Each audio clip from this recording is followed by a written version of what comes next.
कहानी के शुरू में हमें एक डेजर्ट दिखाया जाता है जो कि काफी सुनसान होता है और दूर दूर तक कोई भी नजर नहीं आ रहा था। उस वीरान जगह पर एक बेड होता है जिसके ऊपर एक खूबसूरत सी लड़की सो रही होती है। ये सीन देखने में काफी अजीब था और तभी हम वहाँ पर एक लड़के को देखते हैं जो कि उस बेड के करीब आ रहा था और अभी वो उस लड़की के पास आने ही वाला होता है कि उसे हेडेक होने लगता है और सब कुछ ब्लर हो जाता है और उस लड़की को काफी अजीबोगरीब चीजें देखने को मिलती हैं, जैसे डीमंस के हंसने की आवाजें आ रही थी और एक काफी पुराना बड़ा घर जो कि घोस्टली हाउस था और इसके अलावा और भी बहुत अजीब सीन्स वो देखता है। और तभी अचानक उस लड़के की आंख खुल जाती है और यहाँ पर हमें पता चलता है कि जो कुछ अभी उसने देखा वो रियल नहीं बल्कि वो उसका एक ड्रीम था। उस लड़के का नाम थॉमस होता है जो कि एक पेंटर था। थॉमस इस तरह के स्केरी ड्रीम्स पिछले कई सालों से देखता आ रहा था। थॉमस इन ड्रीम से तंग आकर एक साइकोलॉजिस्ट को भी ये दिखा चुका होता है और इस वक्त भी वो एक साइकोलॉजिस्ट के पास ही बैठा होता है। वो साइकोलॉजिस्ट थॉमस को बताती है कि तुम्हें स्लीप डिसऑर्डर है। थॉमस उस डॉक्टर को बताता है कि पुराने वक्त में इस चीज को किसी शैतान के साथ कनेक्ट किया जाता था, यानी किसी इंसान के साथ ऐसा तभी होता है जब किसी शैतान ने उस पर कंट्रोल किया हो या कोई डीमन उसकी बॉडी पर बैठा हुआ हो। तब वो डॉक्टर उसे कहती है कि ये सब तुम्हारी माइंड इमेजिनेशंस हैं और कुछ नहीं, या तुम्हारा कोई ऐसा ड्रीम, कोई ऐसी डिजायर हो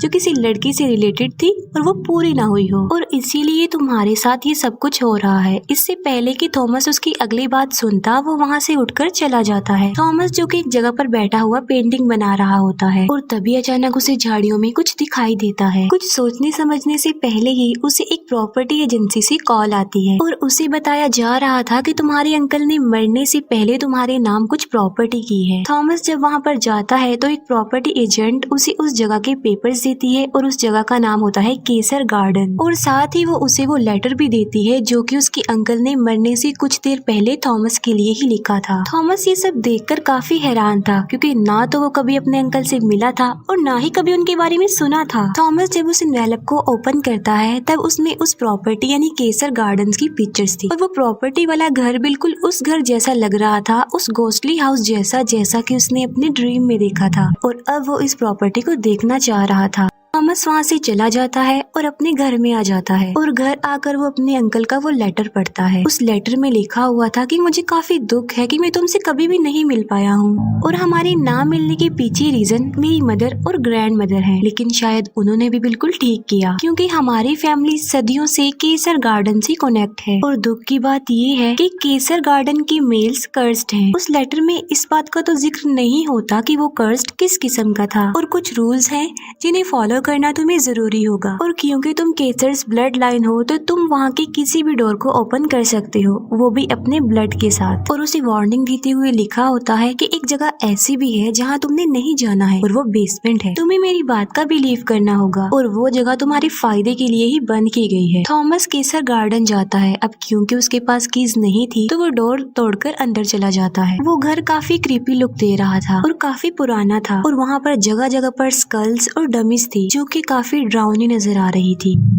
थॉमस जब घर को एक्सप्लोर कर रहा होता है तब ऐसा फील होता है कि कोई तो है जो उस पर नजर रख रहा है और थॉमस जब बेसमेंट में जाता है तब डोर बंद होने की आवाज सुनकर वो टर्न करता है और उसे वहाँ पर किसी की प्रेजेंस फील होती है, लेकिन देखते ही देखते वो गायब हो जाती है। थॉमस जब ऊपर जाता है तब उसे वहाँ पर एक लड़की मिलती है जिसका नाम लिंडा होता है और वो उसी प्रॉपर्टी एजेंसी की एक मेंबर थी। वो थॉमस से उसके अंकल के लेटर के बारे में भी पूछ लेती है। थॉमस को उसकी बातें अजीब लग रही थी जिसकी वजह से वो थॉमस से अपोलोजाइज करके वहाँ से चली जाती है। थॉमस जो कि सो रहा होता है और उसे फिर से एक ड्रीम आता है जिसमें वो देखता है कि उस प्रिंसेस को उसने पास जाकर उठा दिया है। थॉमस उस प्रिंसेस को कहता है कि ये ड्रीम नहीं हो सकता क्योंकि ये सब कुछ रियल लग रहा है। वो प्रिंसेस थॉमस को कहती है कि मेरा नाम रोज है लेकिन मुझे स्लीपिंग ब्यूटी भी कहा जाता है और तुम्हें ये सब कुछ इसीलिए रियल लग रहा है क्योंकि रियल वर्ल्ड में हम दोनों एक दूसरे के काफी पास आ चुके हैं और यही वजह है कि तुमने मुझे ड्रीम में जगा दिया। वो कहती है कि रियल वर्ल्ड में मैं तुम्हारे पास आने का वेट कर रही हूँ और तभी वो थॉमस की तरफ बढ़ती है और अचानक से डरकर पीछे हो जाती है। थॉमस जब पीछे मुड़कर देखता है तब वो काफी शॉक्ड हो जाता है और वो थॉमस से रिक्वेस्ट करती रहती है कि प्लीज मुझे छोड़कर मत जाओ। इसके बाद थॉमस नींद से जाग जाता है और उसे फिर से स्लीप पैरालिसिस हो जाता है। थॉमस खुद को मूव करने की कोशिश करता है और तभी ब्लैंकेट में एक डीमन उसकी तरफ आ जाता है और वो डीमन थॉमस को मारने ही वाला होता है कि थॉमस की आँख खुल जाती है। यानी ये भी थॉमस का एक ख्वाब था। थॉमस के डोर पर बेल बजती है और जब वो देखने जाता है तो वहाँ पर उस घर का केयर टेकर होता है जो उस घर की मेंटेनेंस के बारे में पूछने के लिए वहाँ पर आया था। थॉमस जब उस केयर टेकर से इस घर के बारे में क्वेश्चंस करता है तो वो थॉमस को कहता है कि ये घर काफी स्ट्रेंज है और यहाँ पर बहुत से लोग आते हैं और गायब हो जाते हैं। पुलिस ने कई बार इस घर को चेक किया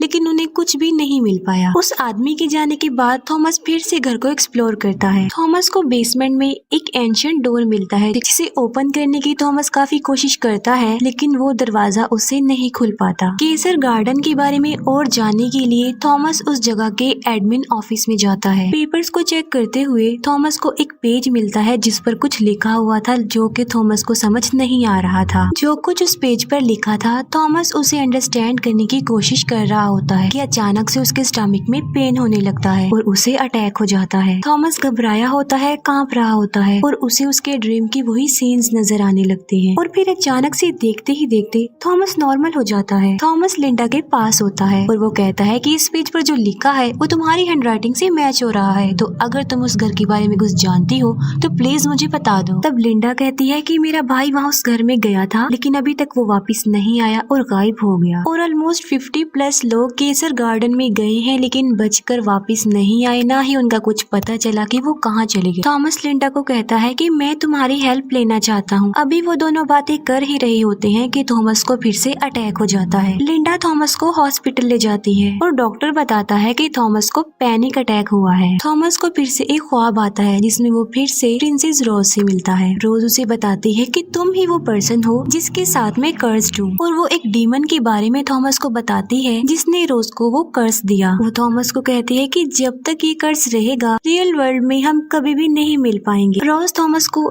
एक हिंट देती है कि तुम्हारी ब्लड लाइन ही वो चीज है जो मुझे जगा देगी और उस घर के सारे डोर्स ओपन कर देगी। वो कहती है कि तुम्हारे जागने का वक्त आ गया है और अब तुम्हें जाग जाना चाहिए और ये कहकर वो गायब हो जाती है। लिंडा थॉमस को बताती है कि तुम्हें पैनिक अटैक हुआ था लेकिन अजीब बात तो ये है कि जब मैं तुम्हें उस प्रॉपर्टी में लेकर गई थी तो तुम बिल्कुल नॉर्मल हो गए थे। लिंडा थॉमस को अपने भाई की पिक्चर्स दिखाते हुए कहती है कि वो अपनी फ्रेंड के साथ एक डेयर पूरा करने के लिए यहाँ पर आया था लेकिन तब के बाद उसका कुछ पता नहीं चल सका, वो तब से मिसिंग है और मैं अपने भाई को ढूंढने इस जगह पर आई हूँ। बताती है कि केसर्स फैमिली की डेथ की हिस्ट्री काफी अजीब है। केसर्स फैमिली के मेल सुसाइड और एक्सीडेंट से ही मरे हैं और इससे भी ज्यादा हैरान कर देने वाली बात ये है कि हमेशा मेल्स की डेथ का ही सुनने में आता है। कहती है कि ये सब कुछ शायद किसी सुपर नेचुरल पावर से कनेक्ट है जो ये सब कुछ करवा रही है। थॉमस पूछता है कि कोई तो ऐसा रास्ता होगा ना इस कर्ज से बचने का और लिंडा थॉमस की ब्लड लाइन को रिस्पॉन्सिबल कहती है। लिंडा की ये बात सुनकर थॉमस को उसके अंकल की वही ब्लड लाइन वाली बात याद आती है और वो लिंडा को उसी एंशिएंट डोर के पास लेकर जाता है। लिंडा भी उस डोर को ओपन करने की कोशिश करती है लेकिन उससे भी वो दरवाजा नहीं खुलता और थॉमस वहाँ पड़ी हुई एक नीडल से अपने फिंगर का खून निकालता है और ब्लड वाली फिंगर से वो उस डोर को ओपन करता है और वो दरवाजा खुल जाता है। थॉमस और लिंडा दोनों अंदर जाते हैं। उन लोगों को वहाँ पर एक एंशिएंट डायरी मिलती है जो कि बंद होती है और वो लोग उसे ओपन करते हैं। उस डायरी में जो कुछ लिखा हुआ था वो उन्हें समझ में नहीं आ रही थी क्योंकि वो एंशिएंट लैंग्वेज थी और तभी वो देखते हैं कि एक डमी उन पर अटैक कर देती है और वो लोग खुद को सेव करने के लिए उस जगह से बाहर आ जाते हैं। तभी वहाँ पर एक गाड़ी आ जाती है और लिंडा थॉमस को जल्दी से उस गाड़ी में बैठने के लिए कहती है। अब गाड़ी में जो होता है लिंडा ने उसे वहाँ पर अपनी हेल्प के लिए बुलाया था और वो लिंडा का फ्रेंड और पैरानॉर्मल इन्वेस्टिगेटर होता है। लिंडा थॉमस और रिचर्ड को लेकर अपने घर में आ जाती है और वो उन लोगों को केसर गार्डन्स की काफी ज्यादा पिक्चर्स दिखाती है क्योंकि वो केसर गार्डन के बारे में डिटेल से जानती थी। उन पिक्चर्स को देखकर वो पैरानॉर्मल इन्वेस्टिगेटर रिचर्ड कहता है कि इन स्पिरिट्स को लोग आमतौर पर डीमन या डेविल्स कहते हैं और कुछ इंसान इन पर बिलीव करते हैं और कुछ नहीं करते और असल में ये हमारे आस पास ही रहते हैं। रिचर्ड थॉमस को कहता है कि तुम केसर गार्डन से लिंक्ड हो, इसी वजह से वो किसी भी शक्ल में तुम्हारे सामने आ सकते हैं। लिंडा रिचर्ड को बताती है कि थॉमस उस प्रॉपर्टी से कनेक्टेड है तो अगर वो ज्यादा अरसा उस प्रॉपर्टी से दूर रहेगा तो वो मारा जाएगा।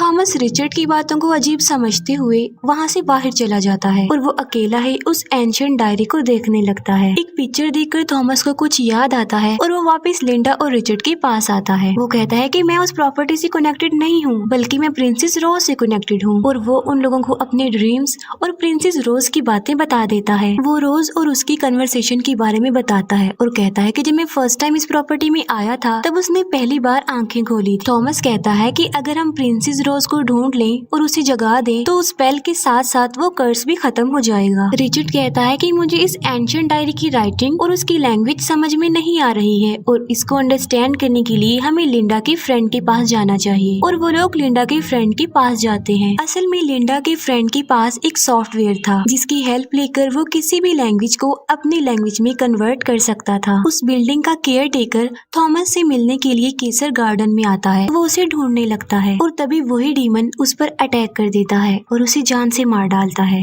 थॉमस जब जागता है तब वो देखता है कि उस एंशिएंट डायरी का कुछ पार्ट ट्रांसलेट हो गया है।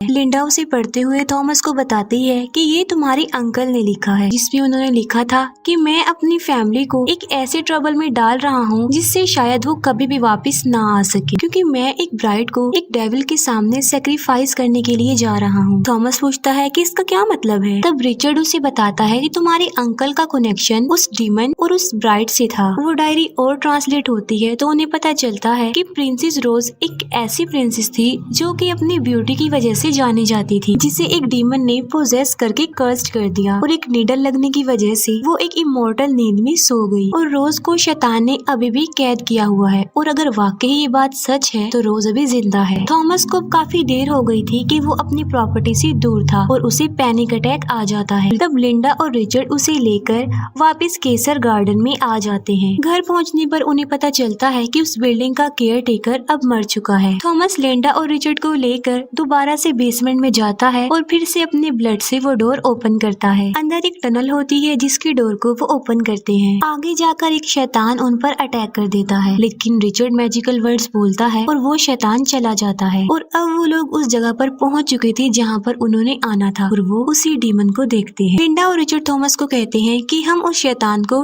डिस्ट्रैक्ट करेंगे और इसी दौरान तुम जाकर प्रिंसेस रोज को जगा देना। और वो ऐसा ही करते हैं और थॉमस उस रूम में जाता है जहाँ पर प्रिंसेस रोज को कैद किया हुआ था। थॉमस प्रिंसेस रोज के पास आता है लेकिन वो फिर भी नहीं उठती और तभी थॉमस को अपनी ब्लड लाइन याद आती है और थॉमस अपने होंठों से ब्लड निकाल कर रोज को उठाता है और इस बार रोज उठ जाती है। रोज को होश में लाने पर वो थॉमस का थैंक्स करती है और आंखें बंद करके थॉमस के पास आती है, लेकिन जब वो अपनी आईज खोलती है तब उसकी आंखें बिल्कुल ब्लैक हो गई थी। यहाँ पर एक बड़ा राज खुलता है और वो ये होता है कि प्रिंसेस रोज अब कोई प्रिंसेस नहीं रही बल्कि वो भी एक डीमन बन चुकी है। वो डिमोनिक आवाज में बोलते हुए थॉमस को कहती है कि तुमने मुझे जगा तो दिया है लेकिन अब तुम्हारा खेल खत्म हो गया है। और वो अपनी फिंगर से थॉमस पर मैजिक कर देती है और वो दीवार के साथ जाकर टकराता है।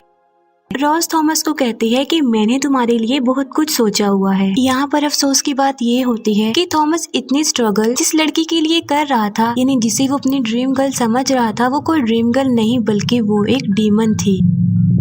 रोज को बाहर उसी डीमन की आवाज आती है और वो उस डीमन को मार डालती है और उसका दिल निकाल लेती है। थॉमस इंजर्ड था और वो बाहर आता है और कहता है कि रोज एक डीमन है, उसे मार दिया जाए। लिंडा रोज को स्टैब करने लगती है तो रोज उसका गला पकड़ लेती है और वो ऑलमोस्ट उसे जान से मारने ही वाली होती है, लेकिन नहीं मारती, वो उसे छोड़ देती है। रोज उन्हें टॉन्ट करवाते हुए कहती है कि मैं नहीं चाहती कि तुम इतनी जल्दी मर जाओ, क्योंकि मैं तुम्हें वो सब कुछ दिखाना चाहती हूँ जो मैं करने वाली हूँ। तभी रोज थॉमस को देखते हुए एक लंबा सांस लेती है और ब्लैक स्मोक उन दोनों को उड़ाकर वहाँ से ले जाता है। फिर हम लिंडा के फ्रेंड को देखते हैं जो कि उस डायरी को अपनी लैंग्वेज में कन्वर्ट करके पढ़ रहा होता है और यहाँ पर उसे केसर फैमिली के कर्स का पता चल जाता है। असल में केसर फैमिली के मेल्स का जो ब्लड है वो डीमन को बहुत पसंद होता है, यानी डीमन सिर्फ केसर मेल का ही ब्लड पी सकते हैं। और केसर फैमिली के मेंबर्स की पहचान ऐसी होती है कि पहले उन्हें स्केरी ड्रीम्स आते हैं, फिर उन्हें डीमंस की आवाजें सुनाई देती हैं और पैनिक अटैक्स होते हैं, और वो सब कुछ जो थॉमस के साथ भी हो रहा था। और केसर मेल को इस बात का ख्याल रखना है कि वो कभी भी किसी डीमन से कनेक्ट ना हो। और उसमें ये भी लिखा होता है कि डीमन इस कर्स को कयामत लाने के लिए भी इस्तेमाल करेंगे, यानी जब इस दुनिया का दी एंड हो जाएगा। फिर हम देखते हैं कि रोज थॉमस को लेकर एक ऐसी अजीब सी जगह पर आ जाती है जो कि दुनिया से काफी दूर होती है। रोज थॉमस का ब्लड और अपनी पावर को इस्तेमाल करते हुए कुछ मैजिकल वर्ड्स बोलती है और कहती है कि जल्द ही सब डीमंस जाग जाएंगे और ये सारी दुनिया खत्म हो जाएगी और कयामत आ जाएगी। और इसी स्पेल के साथ ये मूवी यहीं पर एंड हो जाती है। Thanks for watching.